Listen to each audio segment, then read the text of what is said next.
पहली नज़र देखा तो हंसी आ गई। लगा जैसे किसी डिजाइनर के शोरूम से सीधे ही चले आए हैं। इतनी सज धज, अभी तो रिश्ता तक तय नहीं हुआ। लड़की की सिर्फ फोटो ही देखी है और तैयारी तो ऐसे करके आया है मानो आज ही जीजी को ब्याह कर ले जाएंगे, या शायद अपनी संपन्नता का प्रदर्शन करने के लिए किया हो ऐसा।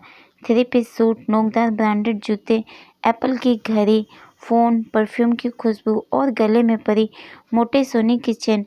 खुद जो इंसान इतना सुदर्शन हो, एकदम गोरा और लंबाई चौड़ाई सब अनुपातिक, उस पर से इतना उच्च शिक्षित और धनाढ्य, उसे क्या ज़रूरत पड़ गई इतनी साज सज्जा करने की।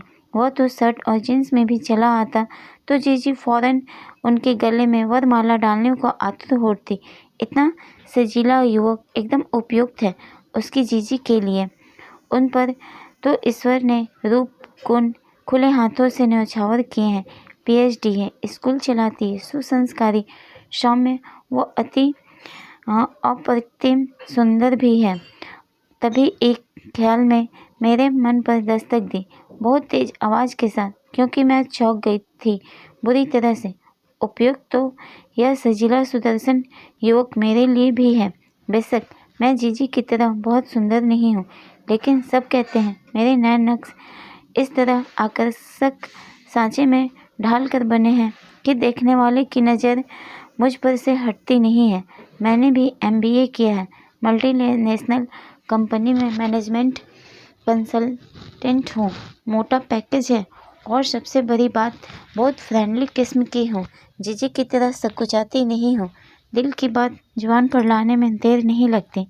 जीजी और अपनी तुलना नहीं कर रही, बचपन से किसी ने भी नहीं की, क्योंकि कभी तुलना करने की ज़रूरत पड़ी ही नहीं। लेकिन आज उसे देखकर मेरे मन में न जाने क्यों ऐसे ख्याल आ रहे हैं। बागी होने का दिल कर रहा है। हाँ, बागी। जब भी मैं कुछ अलग हटकर सोचती हूँ या काम करती हूँ तो घर के लोग मेरे जानने वाले मुझे बागी ही कहकर चिढ़ाते हैं। उनका कहना है कि मेरे दिमाग में कब क्या सनक सवार हो जाए कोई नहीं जानता। तो क्या इस समय मेरे ऊपर वैसे ही कोई सनक सवार हो गई है जो ऐसा ख्याल दिमाग में आया? नहीं, मैंने अपने आप से कहा। अपने सिर पर खुद ही एक धौल जमाते हुए मेरी निगाह उस पर टिक गई। पापा ने गले लगाकर उनका स्वागत किया। माँ ने उसके साथ आए लोगों को बैठने के लिए कहा। पहले से ही पता था कि उसके मम्मी पापा और चाचा आएंगे। मैंने भी हाथ जोड़कर सबको नमस्ते कर दी। बैठो ना जय बेटा। पापा ने सागरा उसे भी बैठने को कहा और खुद भी उसके बगल में बैठ गए। यह मेरी बेटी मालती है, कविता से बस 2 बरस छोटी है। अब मेरा परिचय करा गया। मैं एकदम बिंदास, बेखौफ और कहीं भी गलत होते देख बिना सोचे समझे किसी को भी फटकारने वाली लड़की ने जितनी सौम्यता और शालीनता लाना संभव था चेहरे पर लाते हुए ऐसी मुस्कान जय की ओर फेंकी कि उसकी आंखों में चमक आ गई। छोटे बच्चे को किसी खिलौने को अपनी मुट्ठी में छिपा लेने जैसी चमक। तो क्या फिदा हो गया यह मुझ पर? मेरे मन में मुझसे सवाल किया। कुछ तो शर्म कर, ये तेरी जीजी के लिए आया है। मैंने खुद को धिक्कारते हुए इस तरह अपने सिर पर एक धौल जरी, मानो अपने बाल ठीक कर रही हूँ। जीजी के लिए आया है तो है, कौन सा उसे पसंद कर लिया जीजी को, या उन्होंने कौन सी हामी भर दी है? शांत सौम्य जरूर है, पर शादी किससे करेंगी इस मामले में एकदम स्पष्ट सोच रखती है जीजी। जैसा कहोगे वहाँ शादी कर लूँगी, ऐसा नहीं है। और यह बात ही दोनों में एक समान है। मैं भी तो उन्हें इस बात के लिए उकसाती रहती हूँ। खूब देख परख कर दूल्हा चुनना, आखिर केवल रूप और संपत्ति ही तो मायने नहीं रखती। लेकिन जीजी ने फोटो देखकर और पापा द्वारा किए गए बखान को सुनकर एक तरह से अपनी सहमति जता ही दी थी। तो अब क्या उनकी सहमति को अस्वीकृति में बदला जाए या कोई और तिक्रम लगाऊं? क्या करूं? जय पर दिल आ गया है। पहली नज़र में ही इस सुदर्शन, सजीले और अमीर से प्यार हो गया है। ये चीज़ें भी तो मायने रखती हैं। और प्यार ऐसा जादुई इंद्रधनुष है जो न जाने कब आसमान में दिखाई दे जाए, कोई नहीं बता सकता। इस समय मुझे लग रहा था मेरे सामने सतरंगी रंग छिटके हुए हैं। मेरी नज़रें जैसे हटने का नाम ही नहीं ले रही थी। वह तो माँ ने टोका, मैं अपने सुंदर सपनों से बाहर आए, वरना हो सकता था मैं इस समय जय के साथ फेरे भी लगा लेती। मालती, चाय नाश्ता लगाओ और कविता को बाहर भेजो। मैं चौंकी। ऐसे भी भला किसी के सपनों में सेंध लगाई जाती है? बेमन से उठकर मैं अंदर गई और सहायिका के हाथों चाय नाश्ता बाहर बैठक में भिजवा दिया। जीजी कमरे में तैयार होकर बैठी थी।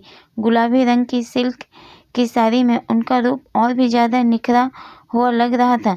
माँ का मानिक का हार और कान के टॉप्स दमकते हुए उनके रूप को और दीप्ति पा रहे थे। जीजी कहाँ तैयार होती है ऐसे?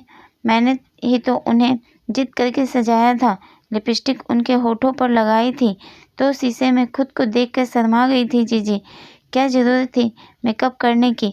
तुझे पता है मुझे सादगी में रहना पसंद है, जीजी ने उससे कहा था। जानती हूँ तुम्हारी सादगी भी जानलेवा है, पर ख़ास मौके के लिए खास ढंग से तैयार होना चाहिए।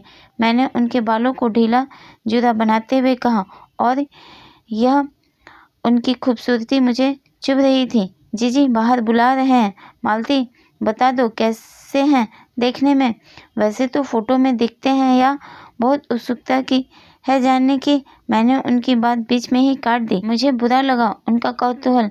मैं खुद ही हैरान थी। कल तक तो मैं जय का नाम लेकर जीजी को छेड़ रही थी और आज खुद ही उन्हें अपने हाथों से सजाया था, लेकिन जीजी का जय के बारे में पूछना मेरे भीतर एहसास को एक पहाड़ खड़ा हो गया।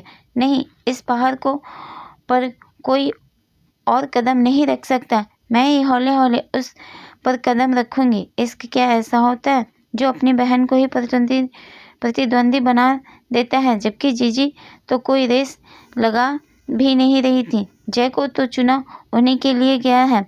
ठीक ठाक है जैसे लड़के होते हैं। जीजी, तुम्हारे रूप गुण के सामने तो 19 ही है। यह कुटिलता मेरे अंदर क्यों भर रही है? जीजी से झूठ क्यों बोल रही हूँ? जो भी हो, everything is fair in love and war. मैंने खुद को समझाया और गिल्ट की शिला को अपने ऊपर से हटा उनसे बोली, तुम तो इससे बेहतर जीवन साथी डिजर्व करती हो। मेरी मानो तो मना कर देना। क्या बोल रही हो? मना क्यों करूँगी? पापा ने रिश्ता ढूंढा है तो अवश्य मेरे लिए उपयुक्त होंगे। तू भी न जाने क्या क्या बोलती रहती है। जैसी तुम्हारी मर्जी। बाकी तुम्हारा दूल्हा भी PhD होना ही चाहिए। दोनों का प्रोफेशन एक तो हो तो और अच्छा है। स्कूल चलाना क्या कोई आसान काम है? जीजी के साथ मैं भी बैठक में आ गई और जय पर फिर एक कटीली मुस्कान उछली, ऐसा कि वह जीजी के बजाय मुझे देखने लगा। मेरा बिंदासपन अदा है और छरहरी काया का कमाल शायद कुछ काम कर जाए। यह सोचकर मैं भी एक तरह से शालीनता को ताक पर रख बेशर्मी पर उतर आई थी। बस एक बार इससे शादी हो जाए, फिर शालीन बन जाऊंगी। जितना कोई कहेगा उतना। बिना कोई जवाब दिए हुए वे लौट गए। माँ, पापा और जीजी तीनों को ही निराशा हुई और उम्मीद बार बार आकर मेरे मन को बहला रही थी। मालती से विवाह करना चाहता है जय। फ़ोन पर यह सुन पापा का चेहरा लटक गया। मुझसे? मैंने बहुत नाटकीय अंदाज में भोली सूरत बनाते हुए दुखी स्वर में कहा। इसकी चिंता मुझे हमेशा से थी। कविता के लिए तो और रिश्ते मिल जाएंगे। माँ बोली, तुझे कोई एतराज़ तो नहीं मालती? मेरा मन तो यहाँ बलिया उछल रहा था। मुझे भला क्यों एतराज़ होने लगा? जैसे आप लोग ठीक कहें। सिर झुकाकर मैं बोली और हौले हौले कदम रखते हुए अपने कमरे की ओर चली गई। सच कहते हैं सब मुझे पर कोई सनक सवार रहती है। क्या कहूँ, कोई नहीं बता सकता है। बागी जो ठहरी, कहा ना everything is fair in love and war. तो दोस्तों, आपको ये कहानी कैसी लगी प्लीज़ मुझे कमेंट के माध्यम से अपने विचार बताएं।